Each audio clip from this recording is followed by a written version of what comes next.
আমেরিকায় ইউনূস সাহেবকে নিয়ে বিশ্ব নেতাদের এক প্রকারের প্রচণ্ড রকম মাতামাতি শুরু হয়ে গেছে।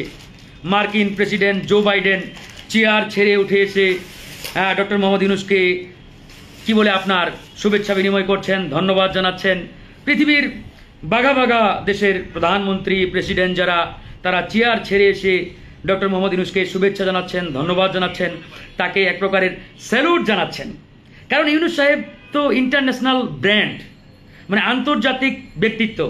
সারা পৃথিবী যখন হাসিনাকে চিনেই না বা হাসিনার নামও জানে না, তখন থেকেই ডক্টর মোহাম্মদ ইউনূসকে পৃথিবীর অসংখ্য দেশের প্রেসিডেন্ট বলেন, প্রাইম মিনিস্টার বলেন, তারা তাকে চেনে জানে। দেখলাম ব্রাজিলের আপনার প্রেসিডেন্ট চেয়ার ছেড়ে উঠে এসে ওনার সাথে ছবি তুলছেন দাঁড়িয়ে। এরকম অনেক দেশের, আপনার ওই Canadian prime minister Justin Trudeau, তিনি তো আইসা মানে একবারে কদম মুচি করা শুরু করেছেন। কি আর বলবো, মানে এতটাই সম্মান দিচ্ছেন। এই যে কথাগুলো আমি বললাম কেন জানেন?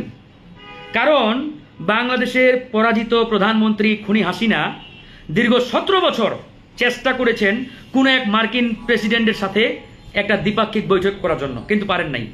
17 বছরে একজন প্রেসিডেন্টও শেখ হাসিনাকে 2 মিনিট টাইম দেয় নাই, 2 মিনিটের জন্য সময় দেয় নাই যে একটা বৈঠক হবে। হাসিনা অনেক চেষ্টা করেছে, যখন তিনি আমেরিকায় গেছেন বা ইউরোপে কোনো একটা ইন্টারন্যাশনাল কনফারেন্সে অনেক চেষ্টা করেছেন। এমনকি তিনি লবিস্ট নিয়োগ করেছিলেন যে অন্তত 10 মিনিটের জন্য কোনো এক মানে মার্কিন প্রেসিডেন্টের সাথে একটা বৈঠক কোনো মতে, যার সাথে ছবি তুলবে, সেই ছবিটা বাংলাদেশের গণমাধ্যমে ছাপিয়ে জনগণকে বোঝানোর চেষ্টা করবে যে আমিও আছি আমেরিকার সাথে। কিন্তু আমেরিকা পাত্তাই দেয় নাই। তো গত বছর আপনারা দেখেছেন একটা সেলফি ইন্ডিয়াতে, যে একটা ওই আপনার কনফারেন্স হলো, এখানে হাসিনার মেয়ে ওই পুতুল তুলেছিলেন। সেই পুতুলের সেলফিটা নিয়ে ওরে বাবারে বাবা, বাংলাদেশের গণমাধ্যমগুলো তো মনে হয় একবারে দিন রাত 24 ঘন্টা এক তুলকালাম কাণ্ড। তো সেই ইতিহাস অনেকেই জানে না, আমরা জানি। আমরা যোগাযোগ করেছি ইন্ডিয়াতে যে সাংবাদিকরা কাজ করেন, তারা বললেন যে হাসিনা অনেক চেষ্টা করেছিলেন মার্কিন প্রেসিডেন্টের সাথে একটু বাইরে 10 মিনিট কথা বলার জন্য, কিন্তু মার্কিন প্রেসিডেন্ট টাইম দেয় নাই। তো অবশেষে যখন কনফারেন্স শুরু হয়, কনফারেন্স শুরুর মানে শেষ হওয়ার সাথে সাথে শেখ হাসিনা এবং পুতুল দৌড়ে এক প্রকারে তার সামনে গিয়ে দাঁড়ায়, চেয়ারের সামনে। তো ওখানে 2-1 মিনিট কথা বলে পরিচয় দেয় নিজের, যে আমি বাংলাদেশের অমুক। তো যাই হোক, তো পুতুল সেখানে রিকোয়েস্ট করে মার্কিন প্রেসিডেন্টকে যে একটা সেলফি নেওয়ার জন্য। তো এখন জো বাইডেন বেচারা সামনে এসে কেউ রিকোয়েস্ট করলে, মানে অপরিচিত কেউ রিকোয়েস্ট করলেও তো ফেলে দেওয়া যায় না, তিনি একটা সেলফি তুলে দিয়েছিলেন। তো এটা নিয়ে হাসিনা আর হাসিনার ওই পালিত গণমাধ্যমগুলো বাংলাদেশে ওই সময় কি এক তুল কালাম কাণ্ডনা করেছে, আপনারা সবাই দেখেছেন। তো যাই হোক, এটা হচ্ছে হাসিনার সেলফিবাজি। আর ডক্টর মোহাম্মদ ইউনূসকে সেলফি তুলতে যেতে হয় না, বরং তারা এসে সেলফি তুলে। সে দাঁড়িয়ে আছে কিংবা চেয়ারে বসে আছে, তার যাওয়া লাগে না। মার্কিন যুক্তরাষ্ট্রের বাঘা বাঘা নেতারা এসে সেলফি তুলে, আপনার ওই কদমমুচি করে সালাম দেয়। তো এইটাই হচ্ছে এই সরকারের আর ওই হাসিনার মানে ভোট চুরির সরকারের যে পার্থক্য। ডক্টর মোহাম্মদ ইউনূসের নেতৃত্বাধীন যে সরকার, এই সরকার ইতিমধ্যেই বাংলাদেশে জনগণের যে কাঙ্ক্ষিত প্রত্যাশা বা জনগণের যে চাওয়া, সেটি পূরণে তারা কাজ শুরু করেছে। তো এখন ডক্টর মোহাম্মদ ইউনূসের সরকার, আপনারা জানেন যে তিনি আমেরিকায় গিয়েছেন, সেখানে জাতিসংঘের যে সাধারণ অধিবেশন, সেই অধিবেশনে বক্তব্য রাখবেন, বাংলাদেশের প্রতিনিধিত্ব করবেন। তো ডক্টর মোহাম্মদ ইউনূসকে নিয়ে আমেরিকায় এক তুলকালাম কাণ্ড বলতে পারেন, একটা হুলস্থুল কাণ্ড শুরু হয়েছে। এবং এই তুলকালাম কাণ্ডের কারণে আমাদের পাশের দেশের প্রধানমন্ত্রী নরেন্দ্র মোদী, তিনি এক বড় ধরনের বেকায়দায় পড়ে গেছেন আমেরিকায়। দুটো কারণে নরেন্দ্র মোদী বেকায়দায় পড়েছেন। এক, কিছুদিন আগে নরেন্দ্র মোদীর সাথে ডক্টর মোহাম্মদ ইউনূসের একটি দ্বিপাক্ষিক বৈঠক হওয়ার কথা ছিল আপনার আমেরিকায়। তো সেই বৈঠকটি নরেন্দ্র মোদী নিজেই ক্যান্সেল করেছেন। মানে তিনি হাসিনার কথা অনুযায়ী বা হাসিনার পরামর্শে বলতে পারেন, ইউনূস সাহেবের সাথে সেই মিটিংটি করতে নারাজ কিংবা তিনি করতে চাচ্ছেন না বলেই সেটা বাতিল করেছেন। তো এখন আমেরিকায় ইউনূস সাহেবকে নিয়ে বিশ্ব নেতাদের এক প্রকারের প্রচণ্ড রকম মাতামাতি শুরু হয়ে গেছে। মার্কিন প্রেসিডেন্ট জো বাইডেন চেয়ার ছেড়ে উঠে এসে ডক্টর মোহাম্মদ ইউনূসকে কি বলে আপনার শুভেচ্ছা বিনিময় করছেন, ধন্যবাদ জানাচ্ছেন। পৃথিবীর বাঘা বাঘা দেশের প্রধানমন্ত্রী প্রেসিডেন্ট যারা, তারা চেয়ার ছেড়ে এসে ডক্টর মোহাম্মদ ইউনূসকে শুভেচ্ছা জানাচ্ছেন, ধন্যবাদ জানাচ্ছেন, তাকে এক প্রকারের স্যালুট জানাচ্ছেন। কারণ ইউনূস সাহেব তো ইন্টারন্যাশনাল ব্র্যান্ড, মানে আন্তর্জাতিক ব্যক্তিত্ব।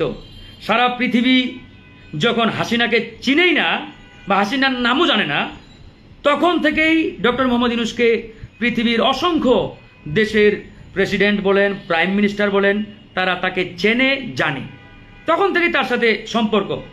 আপনারা এটাও জানেন যে এর আগে মার্কিন প্রেসিডেন্ট বারাক ওবামা, তারপরে মার্কিন ফরেন মিনিস্টার হিলারি ক্লিন্টন, এদের সাথে ডক্টর মোহাম্মদ ইউনূসের একটা মানে অত্যন্ত ঘনিষ্ঠ সম্পর্ক ছিল, বন্ধুত্বের মতো।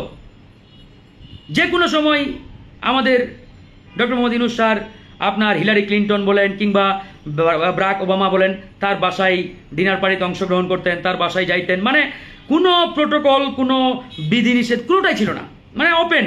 আমরা যেমন আত্মীয়ের বাসায় যাই, বন্ধু বান্ধবের বাসায় যাই, ঠিক ডক্টর মোহাম্মদ ইউনূস আমেরিকা, ইউরোপে এরকম।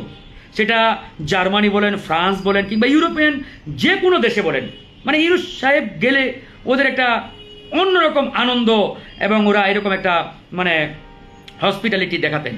তো এখন তিনি বাংলাদেশের সরকার প্রধান হয়ে গেছেন, রাষ্ট্রপ্রধান হয়ে, যে বাংলাদেশের সরকার প্রধান আমেরিকায় আসছেন, জাতিসংঘে ভাষণ দিবেন, অন্যরকম একটা আকর্ষণ। কিছুদিন আগে আওয়ামী লীগের গুজববাজ প্রোপাগান্ডা ছড়িয়েছিলেন যে জাতিসংঘে নাকি এবার বাংলাদেশের পতাকা উড়াচ্ছে না, জাতিসংঘে ইউনূস সাহেব ভাষণ দিতে পারবে না, বাংলাদেশকে আমন্ত্রণ জানানো হয় নাই, ইত্যাদি ইত্যাদি। এরকম একটা গুজব আওয়ামী গুজব সেলের সদস্য যারা, এরা ব্যাপকভাবে ছড়িয়েছিলেন। তো যাই হোক, এখন সেটি পানির মতো পরিষ্কার হয়ে গেছে। শুধু ইউনূস সাহেব জাতিসংঘে আপনার বক্তব্যেই নয়, সেখানে এক অন্যরকম অনার সম্মান তিনি পাচ্ছেন এবং বিশ্ব নেতারা তাকে সেই অনারটা দিচ্ছেন।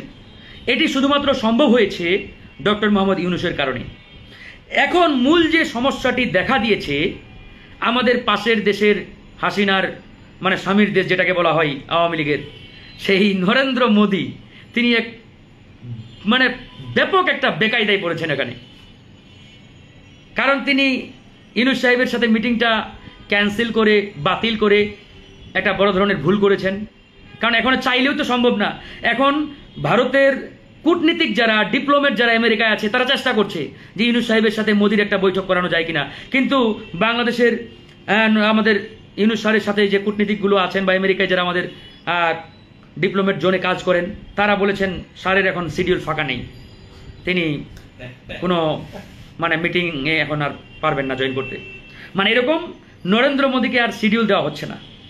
যেখানে জো বাইডেন থেকে শুরু করে ইউরোপ, আমেরিকা, আপনার পাশ্চাত্যের দেশগুলোর রাষ্ট্রপ্রধানরা মানে লাইন ধরে ওনার সাথে হ্যান্ডশেক করার জন্য, শুভেচ্ছা জানানোর জন্য ওয়েট করছেন। সবাই দেখেছেন ভিডিওগুলো, ইন্টারন্যাশনাল গণমাধ্যমগুলো তো আসছে। আর আমাদের সাবেক বাংলাদেশে যারা কূটনীতিক ছিলেন, আপনার ওই পিটার হাস কয়েকদিন আগে গেছেন, মার্কিন রাষ্ট্রদূত ছিলেন বাংলাদেশে। পিটার হাস তো মানে ওনাকে পেয়ে ওখানে আনন্দে আত্মহারা।